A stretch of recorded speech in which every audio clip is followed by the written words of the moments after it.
Have you ever met that person? The one who always says, yeah, I'm going to start that project tomorrow. The one who takes naps like it's an Olympic sport. The one who looks suspiciously relaxed while everyone else is drowning in hustle culture. And somehow, 5 years later, they're the one who made it. They built the business, they finished the degree, they launched the thing, they won. Meanwhile, the hyper-productive overachiever is burned out, exhausted, questioning their life choices. How does that make sense? We're taught that success belongs to the most disciplined, the most energetic, the most relentlessly hardworking. Laziness, we're told, is the enemy of ambition, oil and water, opposites. But here's the twist. Sometimes the people who look lazy but feel deeply ambitious end up succeeding precisely because of that combination. Let me show you why. Imagine someone who dreams big. They want to write a novel, start a company, get in shape, build something meaningful, but they also hate unnecessary effort. They don't want to grind for 14 hours a day. They don't want to reinvent the wheel. They don't want to do 10 steps if 3 will do. At first glance, that looks like a flaw. Psychologically, it can be a superpower. There's a famous quote often attributed to Bill Gates.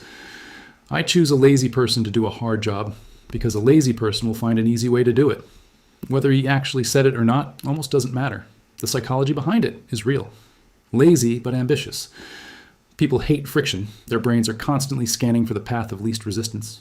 And when you mix that with ambition, a deep desire for a meaningful outcome, you get innovation. Their brain isn't asking, how can I work harder? It's asking, hey, how can I make this easier? That question changes everything. Let's talk about energy for a second. Your brain is an energy-saving machine. From an evolutionary standpoint, conserving energy was survival.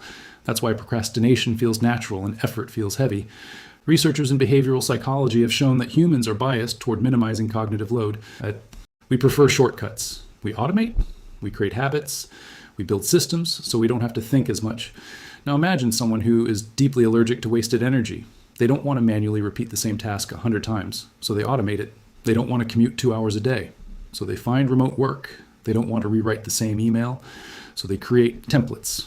What looks like laziness is often optimization. There's also something else happening under the surface: delayed engagement. The lazy but ambitious person often procrastinates at the beginning. They avoid starting because starting feels expensive, emotionally expensive, mentally expensive. But here's the key difference. They don't lack desire. Inside, there's a quiet pressure building, a voice saying, you want more. You're meant for more. That ambition doesn't go away. It simmers. And when the discomfort of staying the same becomes greater than the discomfort of acting, they move fast. Psychologists sometimes talk about the concept of activation energy. Just like in chemistry, starting something requires an initial input of energy. For some people, that barrier is high. They seem inactive until they're not. When they finally start, they often sprint. Think of a stretched rubber band. For a long time, it looks still, passive, unimpressive. But tension is building, and when it releases, it moves with force. Ambitious, lazy people often operate in bursts, deep focus, intense productivity, then rest. And here's where it gets interesting. That rhythm can actually protect them from burnout. Look at modern hustle culture. Constant output, constant visibility, constant striving. It's no coincidence that burnout has become almost a badge of honor. Even the World Health Organization officially recognizes burnout as an occupational phenomenon. But the lazy, ambitious person? They instinctively resist overexertion. Their internal dialogue says, this is too much. There must be a smarter way. So instead of scaling effort, they scale strategy. They look for leverage, and leverage is powerful. In psychology and behavioral economics, there's the idea that small, well-placed actions can produce disproportionately large results. A single skill, a single connection, a single decision can shift an entire trajectory. The lazy but ambitious mind loves leverage because it multiplies results without multiplying effort. Let me tell you a story. Picture 2 students in university. Student A studies 6 hours a day, rewrites every note, attends every optional session. They work incredibly hard. Student B, they skip anything that feels redundant. They study past exam papers instead of rereading the whole textbook. They focus only on topics that are most likely to appear. They build memory tricks instead of brute force memorization. Student A is admirable, disciplined, impressive. Student B looks careless, detached, maybe even irresponsible. Exam day comes. Student B performs just as well, sometimes better, because they optimized for outcomes, not effort.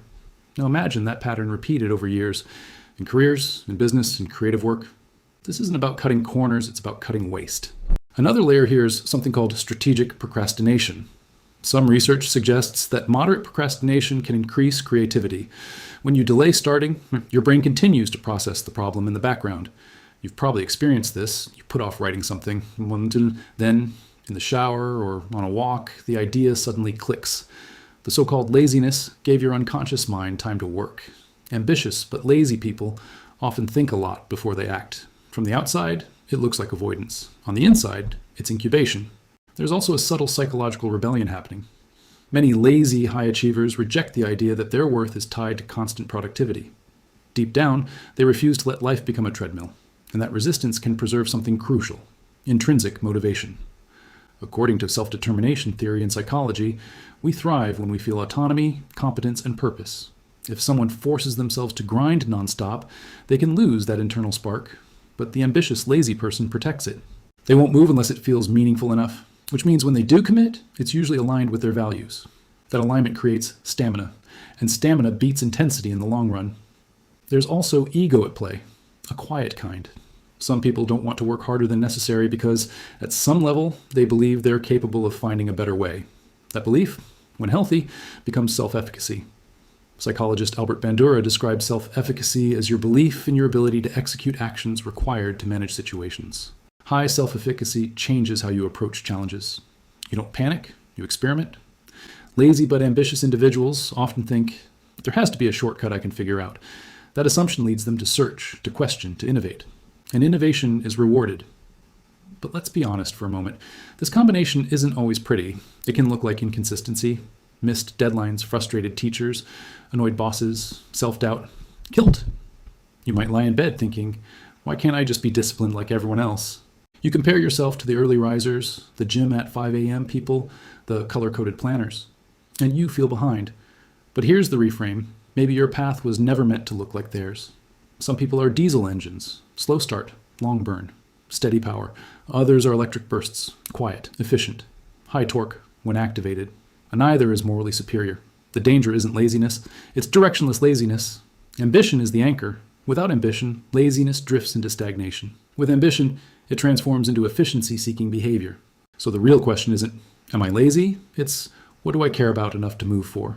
When you care deeply, your brain becomes creative. It searches for tools, it builds systems, it eliminates friction. You don't suddenly become a different person, you just aim your energy better. There's a philosophical undertone here too.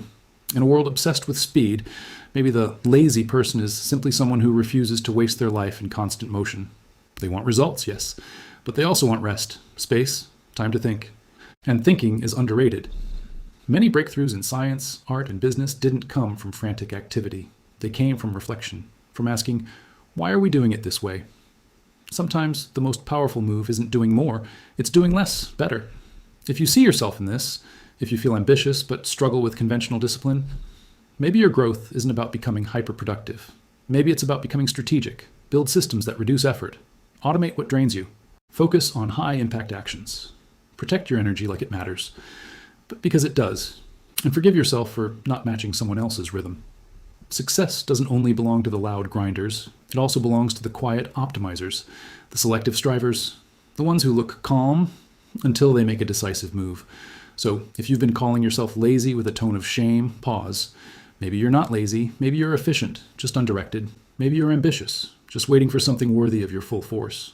And when that moment comes, when your ambition finally locks onto a target that truly matters to you, don't be surprised if you move faster than anyone expected.